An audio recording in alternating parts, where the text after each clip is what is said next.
Present participle অথবা সহজেই ভার্বের সাথে আইএনজি যুক্ত করার নিয়ম। প্রিপোজিশনের পর সবসময় ভার্বের সাথে আইএনজি যুক্ত হয়। এবার আমাদের জানতে হবে প্রিপোজিশন কোনগুলো। প্রি শব্দের অর্থ হচ্ছে পূর্বে এবং পজিশন শব্দের অর্থ হচ্ছে অবস্থান। যে সকল ওয়ার্ডগুলো পূর্বে, নাউনের পূর্বে বসে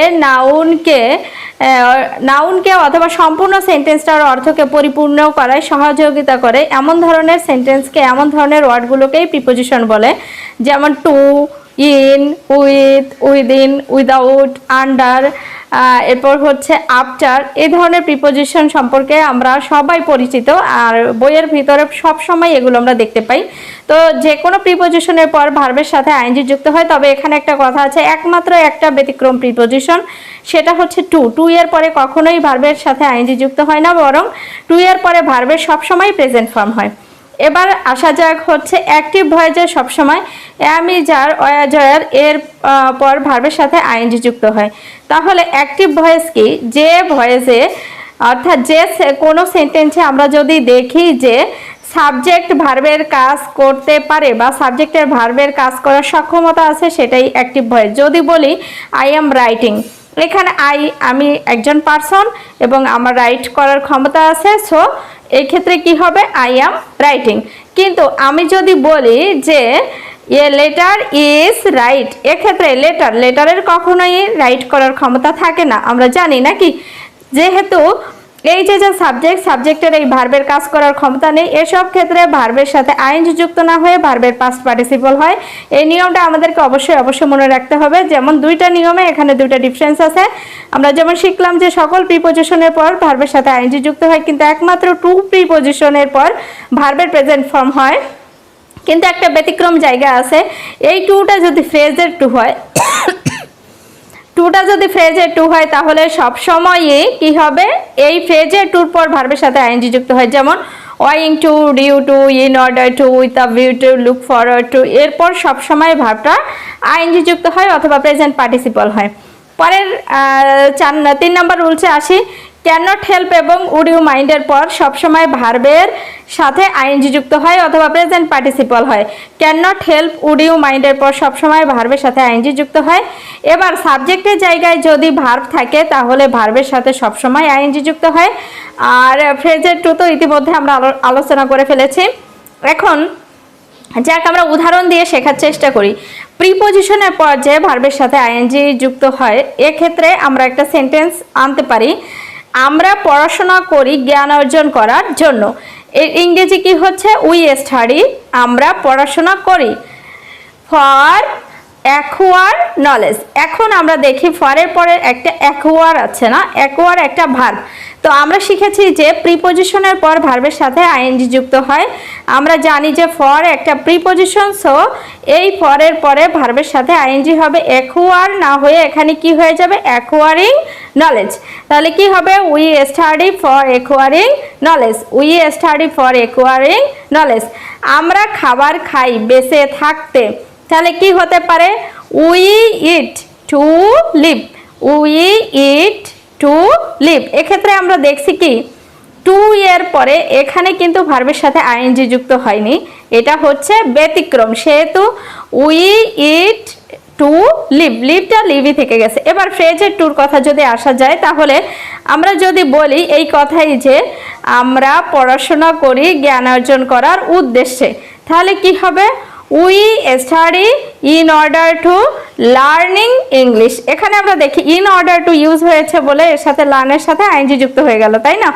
তো এবার আবার অ্যাক্টিভ ভয়েসে ভার্বের সাথে আইএনজি যুক্ত হয়। আমরা প্রত্যেকটা ওয়ার্ড দিয়ে যদি, এখানে প্রত্যেকটা ভার্ব দিয়ে যদি আইএনজি যুক্ত একটা করে দেখায়, যে যেমন বলেছিলাম আই অ্যাম ইটিং, এটা হচ্ছে কি একটা ভার্বের সাথে আইএনজি যুক্ত হলো। এবার যদি বলি হি ইজ প্লেয়িং, এখানে হি যেহেতু প্লেয়ের কাজ করতে পারে সেহেতু ভার্বের সাথে আইএনজি। এবার যদি বলি দে আর কোয়ারেল, তাহলে কি হবে? দে আর কোয়ারেলিং। এবার আমরা যদি বলি শি ওয়াজ ডান্সিং, তাহলে এখানে শি যেহেতু ডান্স করতে পারে এর জন্য ডান্সিং হলো। এবার যদি বলি যে they were study, they were, এক্ষেত্রে কি হবে? They were studying. এবার can not help, can not হেল্পের মানে হচ্ছে আমরা এটা না করে পারি না। আমরা যদি বলি আমরা না খেয়ে পারি না, তাহলে কি হবে? We can not help eating rice. আমরা ভাত না খেয়ে পারি না, we can not help eating rice. এবার যদি বলি আমরা স্কুলে না যেয়ে পারি না, তাহলে কি হবে? We can not but going to school. আমরা যদি বলি আমরা বাবা মার কথা না শুনে পারি না, we can not help ওবেইং our parents. We can not যদি বাট হতো তাহলে বাটের পরে ভার্বের প্রেজেন্ট ফর্ম হতো। তো পরে যে কথাটা আছে যে উড ইউ মাইন্ডের পরে ভার্বের সাথে আইএনজি হয়। আমি যদি বলি তোমার কলমটা ধার নিলে কি তুমি কিছু মনে করবে, তাহলে কি হবে? Would you mind borrowing your pen. আমি যদি তোমার কলমটা ধার নিই তাহলে কি তুমি কিছু মনে করবে? Would you mind borrowing your pen. এবার সাবজেক্টের জায়গায় যদি ভার্ব থাকে সেক্ষেত্রে কেমন হতে পারে যে আমরা যদি বলি taking exercise is a good habit. এখানে টেকটা সাবজেক্টের জায়গায় ছিল, টেক আমরা জানি যদিও বা ভার্ব, সেহেতু তারপরেও এখানে ভার্বের সাথে আইএনজি হয়েছে। এবার আমরা যদি বলি ট্রাভেলিং ইজ ভেরি এনজয়াস, তো এক্ষেত্রে দেখো যে শুরুতে ট্রাভেল ছিল, ট্রাভেলটা আইএনজি যুক্ত হয়েছে। এবার ফ্রেজের টুর ক্ষেত্রে আমরা অলরেডি একটা উদাহরণ দিয়েই ফেলেছি। ওকে ডিয়ার ভিউয়ার্স এবং প্রিয় শিক্ষার্থীরা, এই ভিডিও থেকে যদি তোমরা উপকৃত হও তাহলে এই ভিডিও করার আমার সার্থকতা হবে। আর আমি মনে করব যে সত্যি আমি কিছু করতে পারলাম। আমি অনেক স্টাডি করেছি, অনেক পড়াশোনা করার পরে আমি অনেক দেখেছি যে পার্টস, বিশেষ করে রাইট ফর্ম অফ ভার্বের 65টা থেকে 70টা রুলস আছে।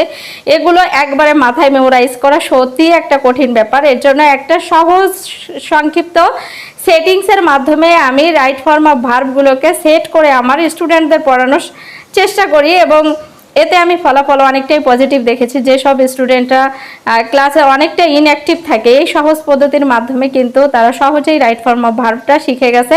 আশা করি এই ভিডিওটা যদি আপনারা ফলো করেন এবং আমার প্রিয় শিক্ষার্থীরা যদি ফলো করে তাহলে সহজেই যে কোনো প্রতিযোগিতামূলক পরীক্ষা হোক এবং নিজস্ব যে আমাদের যে একাডেমিক লেভেলের যে পরীক্ষাগুলো আছে এখানে তো অবশ্যই এগুলো পরিবর্তন করতে সমস্যাই হবে না। অন দ্য আদার হ্যান্ড আমরা যদি ফ্রি হ্যান্ড রাইটিং লিখতে যাই, ফ্রি হ্যান্ড রাইটিং লিখতে গেলেও অবশ্যই গ্রামেটিক্যাল কিছু দায়বদ্ধতা আমাদের থেকেই যায়। আমরা স্পিকিংয়ের ক্ষেত্রে যেটা বলি সেটা অবশ্যই না নেই হবে, যেটাই বলি না কেন ভুল বললেও যদি কেউ বুঝে তাহলে এটা স্পিকিংয়ের জন্য ঠিক আছে। বাট ফ্রি হ্যান্ড রাইটিং লিখতে গেলে ভার্বের ব্যাপারে আমাদের সচেতনতার কোনো অবকাশই নেই। সুতরাং এই যে আমার যে 4টা রুলস ইতিমধ্যে আমি করে ফেলেছি, ভার্বের প্রেজেন্ট ফর্ম, ভার্বের পাস্ট ফর্ম, ভার্বের পাস্ট পার্টিসিপল এবং ভার্বের সাথে আইএনজি, প্রত্যেকটা ভিডিও দেখে যদি কন্টিনিউ কেউ মেমোরাইজ করে, এটা আমার বিশ্বাস যে কোনো মানুষই রাইট ফর্ম অফ ভার্বের ব্যাপারে এরপর আর কোনো ধরনের কনফিউশনে পড়বে না। ধন্যবাদ প্রিয় ভিউয়ার। ডিয়ার ভিউয়ার্স, আজ আমরা আলোচনা করব ভার্বের পাস্ট ফর্ম সম্পর্কে। কোন কোন ক্ষেত্রে আমরা ভার্বের পাস্ট ফর্ম ব্যবহার করতে পারি এর একটি সংক্ষিপ্ত এবং মাত্র এক লাইন যদি আমরা মাথায় রাখি তাহলে যে কোনো ক্ষেত্রে কোথায় ভার্বের পাস্ট ফর্ম ব্যবহৃত হবে এটা কিন্তু সহজেই বুঝে ফেলতে পারবো। অতীতের কোনো যদি ঘটনা হয় অথবা অতীতের কোনো ব্যক্তি সম্পর্কে যদি কোনো কিছু লিখতে হয় অথবা বলতে হয় সেক্ষেত্রে সবসময়ে আমরা ভার্বের পাস্ট ফর্মটা লিখব অথবা বলবো। তাহলে অতীতের কোনো ঘটনা যদি বলি যে 1914 সালে প্রথম বিশ্বযুদ্ধ সংঘটিত হয়েছিল, তো এখানে অতীতকালের কথা বলেছে, তাহলে কি হবে? প্রথম বিশ্বযুদ্ধ, ইংরেজি কি হচ্ছে? The first world war. সংগঠিত হওয়ার ইংরেজি হচ্ছে টেক প্লেস। যেহেতু অতীতকাল সেহেতু টেক প্লেস না হয়ে এর পাস্ট ফর্ম হয়ে গেল took place. Took place in 1914।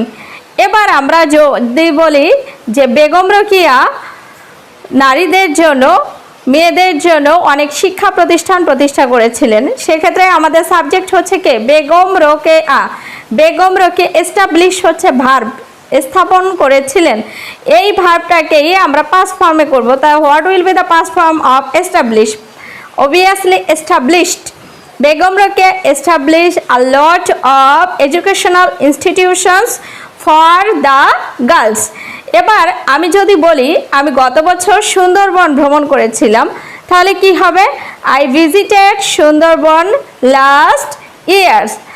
I visited Sundarban last year. এবার আমি যদি বলি আমি গতকাল তার সাথে সাক্ষাৎ করেছিলাম, সেক্ষেত্রে কি হবে? I met with him yesterday. I met with him yesterday. এখানে মিটটা ভার্বের পাস্ট ফর্ম হয়ে গিয়ে কি হয়েছে? I met. এখন যদি বলি অনেক দিন আগে একজন রাজা ছিল, তো এভাবে আমরা অনেক ক্ষেত্রে গল্প বলি না, এই গল্পটা কি অনেক দিন আগের কথা। তো অনেক দিন আগের কথা বলতে গেলেই আমাদের ভার্বটা কি হয়ে যাচ্ছে? Past form. তাহলে কি হবে? once upon a time there was a king। এখানে ওয়াজটা কোন ফর্ম? ভার্বের past form.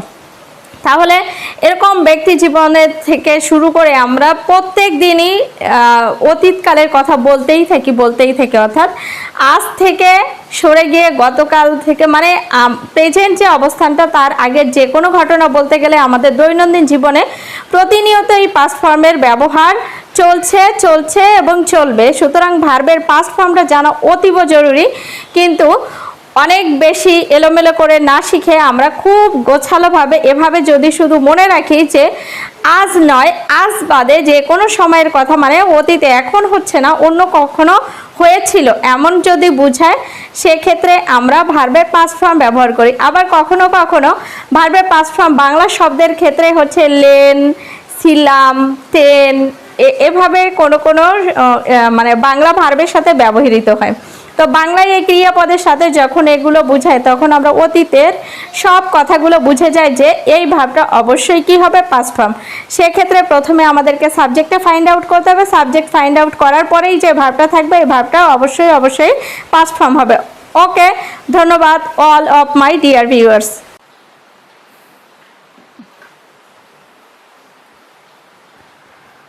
Welcome to my new class. Today's our class topics is present form. তো আমরা আগে আজ জানবো যে কিভাবে ভার্বের প্রেজেন্ট ফর্ম হয়, কোন কোন জায়গায় ভার্বের প্রেজেন্ট ফর্ম হয়। তো আমরা জানি সকল প্রিপোজিশনের পর ভার্বের সাথে আইএনজি যুক্ত হয়, বাট একটা মাত্র প্রিপোজিশন, দ্যাট ইজ টু এর পরে সব সময়ই ভার্বের প্রেজেন্ট ফর্ম হয়। যদি আমরা বলি আমি লিখতে চাই, আই ওয়ান্ট টু রাইট। আমি বাজারে যেতে চাই, I want to go to market.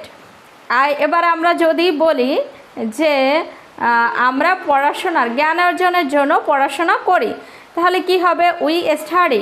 আমরা পড়াশোনা করি, জ্ঞান অর্জন করতে, টু স্টাডি। এই টু এর পরে ভার্বের প্রেজেন্ট ফর্ম হলো।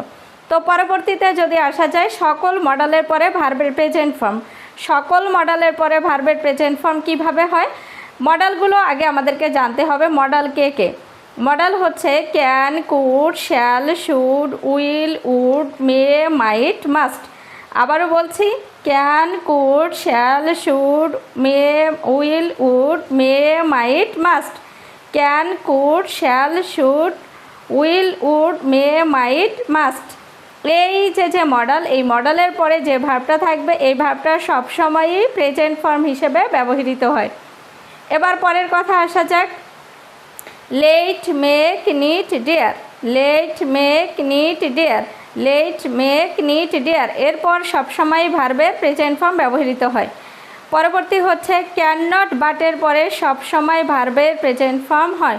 ক্যান নট বাটের পর সবসময় ভার্বের প্রেজেন্ট ফর্ম হয়। আমরা যদি বলি যে আমরা পড়াশোনা না করে পারি না, উই ক্যান নট স্টাডি। আমরা যদি বলি আমরা ইংরেজি না শিখে পারি না, we can not learn English. We can not but learn English.